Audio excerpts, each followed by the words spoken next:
Assalamualaikum warahmatullahi wabarakatuh. Perkenalkan, saya Erinda Dimiskiani, dosen dari Universitas Airlangga, Fakultas Vokasi, Prodi D3 Administrasi Perkantoran.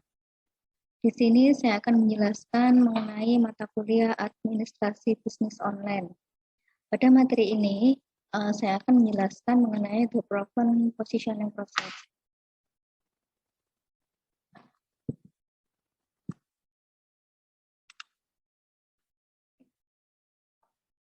Jadi, the proven positioning process ini menjelaskan mengenai bagaimana kita sebagai marketer memanfaatkan sosial media dalam memasarkan produk kita. Untuk sosial media itu sendiri banyak sekali, salah satunya yaitu Instagram, Facebook, Pinterest, Twitter, YouTube, dan sebagainya. Nah, kita bisa memanfaatkan di antara salah satu sosial media tersebut atau semua media sosial untuk memasarkan produk kita.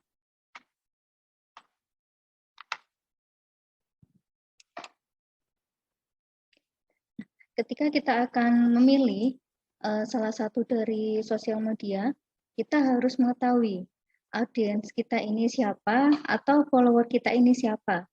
Nah, ketika kita sudah memastikan follower kita atau paling tidak follower yang paling banyak dalam media sosial tersebut, maka kita bisa menggunakan media sosial itu.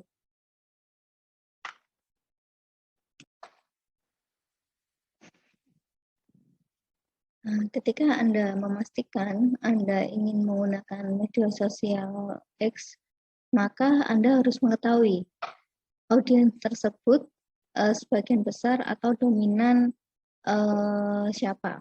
Apakah terdiri dari laki-laki, perempuan, anak-anak, ataukah orang dewasa.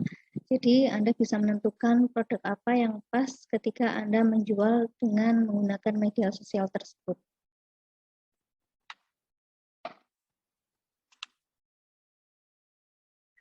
Salah satu manfaat media sosial yaitu bisa membangun kesadaran merek, meningkatkan pelanggan, terhubung langsung dengan pelanggan, bisa memberikan komentar pelanggan tersebut pada konten kita, kemudian bisa menawarkan sarana komunikasi dan lebih hemat, bisa menjaga konsumen sesuai dengan target karena kita bisa memilih konsumen, kita bisa memfollow konsumen sesuai dengan yang kita butuhkan.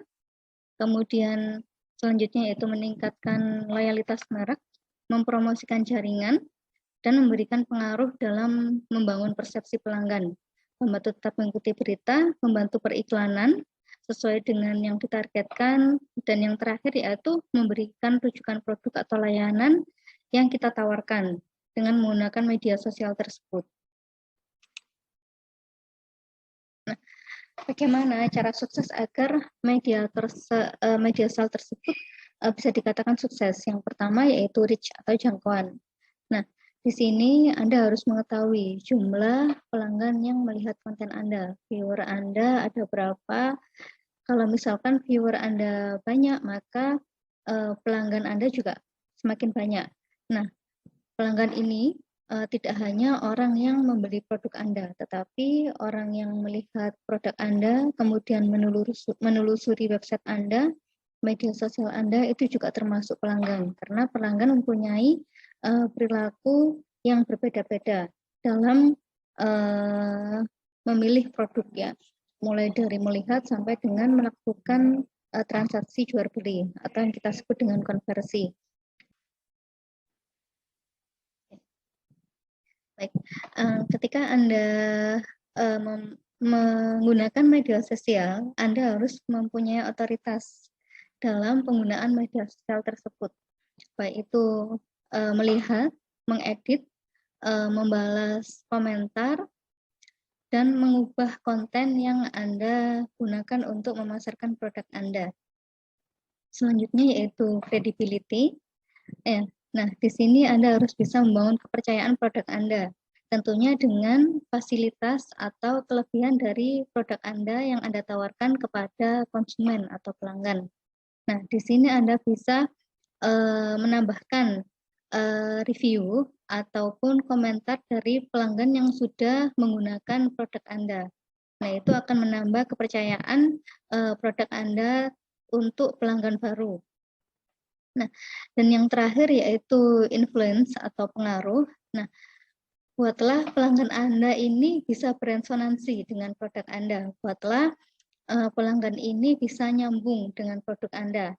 Buatlah mereka butuh dan percaya bahwa produk Anda ini memang benar-benar dibutuhkan. Misalkan Anda memasarkan produk berupa makanan ya, makanan ringan. Nah, pada saat itu ada event Lebaran. Nah, buatlah para pelanggan ini, mereka ini membutuhkan bahwa makanan ringan ini dibutuhkan oleh mereka. Misalkan mereka membeli produk Anda dengan manfaat jika mereka membeli produk Anda, maka mereka tidak perlu lagi membuat kue kering ketika Lebaran. Jadi mereka bisa memanfaatkan momen Lebaran, bisa berkumpul dengan keluarga maupun dengan beribadah. Jadi buatlah pelanggan ini nyambung dan membutuhkan atau beresonansi dengan produk Anda. Oke. Nah, bagaimana cara mengaudit atau memeriksa media sosial Anda ketika Anda membuat suatu konten ya. Jadi ketika Anda membuat suatu konten, Anda harus mempertimbangkan 5 poin ini, yaitu who, where, what, when, dan why. Nah, kepada siapa Anda akan memasarkan, kemudian di mana Anda akan memasarkan, menggunakan media sosial apa, ataukah menggunakan email, ataukah web browser, kemudian apa yang Anda pasarkan, produk apa yang Anda pasarkan, apakah memang produk tersebut ini dibutuhkan oleh pelanggan, kemudian kapan produk Anda ini dipasarkan, waktu yang tepat ini kapan, kemudian why, mengapa Anda memasarkan produk tersebut, apakah memang produk ini dibutuhkan oleh masyarakat ataukah tidak. Jadi Anda harus mempertimbangkan 5 komponen ini ketika Anda ingin membuat suatu konten untuk diupload di media sosial Anda ataukah di web browser Anda. Nah, timing is everything. Nah, di sini saya ingin menekankan bahwa waktu ini memang sangat penting. Jadi jangan sampai ketika Anda ini mengupload produk Anda, tetapi timingnya ini tidak pas. Nah, pernah saya melihat seperti di TV itu ada iklan sirup ya. Nah, sirup tersebut diperuntukkan ketika momen Ramadan. Nah, tetapi produk tersebut mereka men-share-nya atau mengiklankannya setelah Lebaran. Nah, itu pasti sangat tidak pas. Jadi ketika Anda ingin mengupload atau men-share produk Anda, tentukan timing yang pas. Nah, seperti contoh yang iklan sirup itu tadi, ketika memang sirup tersebut diperuntukkan untuk momen-momen Ramadan, untuk membuat takjil, maka untuk membuat iklan tersebut seharusnya dibuat sebelum momen Ramadan ataukah pada saat momen Ramadan, pada saat Ramadan gitu ya. Jadi timing is everything. Jangan sampai momen yang Anda dapat ini terlewatkan.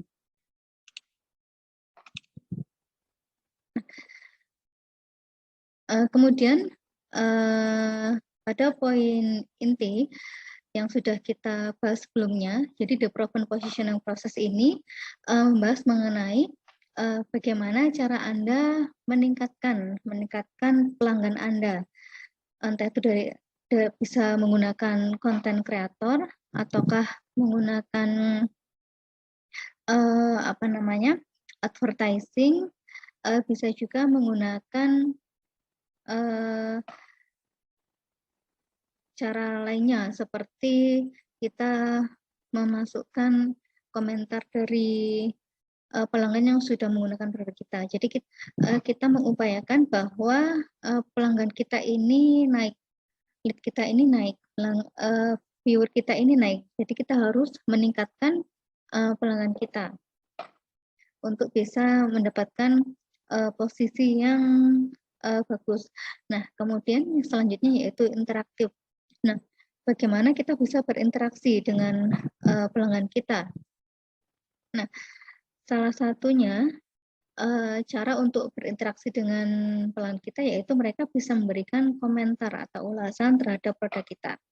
Jika kita menggunakan media sosial, nah di situ pelanggan ini bisa memberikan ulasan atau komentar secara langsung dengan memberikan komentar pada produk kita pada saat kita mengupload produk tersebut, misalkan Instagram. Nah, mereka bisa memberikan ulasan atau komentar di gambar yang ada pada Instagram tersebut. Nah, selanjutnya yaitu influence, bagaimana cara Anda mempengaruhi pelanggan tersebut.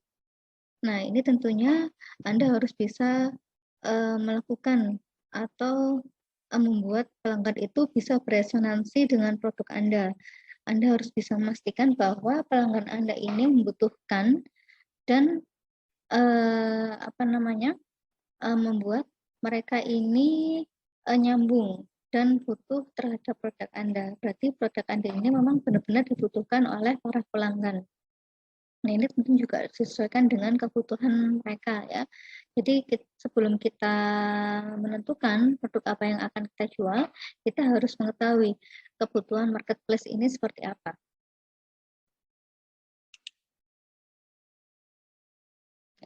Nah, ketika kita akan membuat suatu produk, tentunya kita harus bisa menyesuaikan budget ya. Menyesuaikan budget kita berapa, kemudian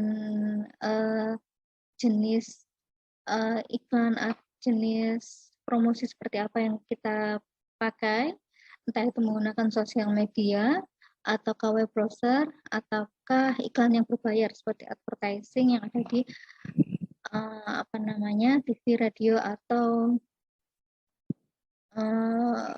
papan baliho. Ya.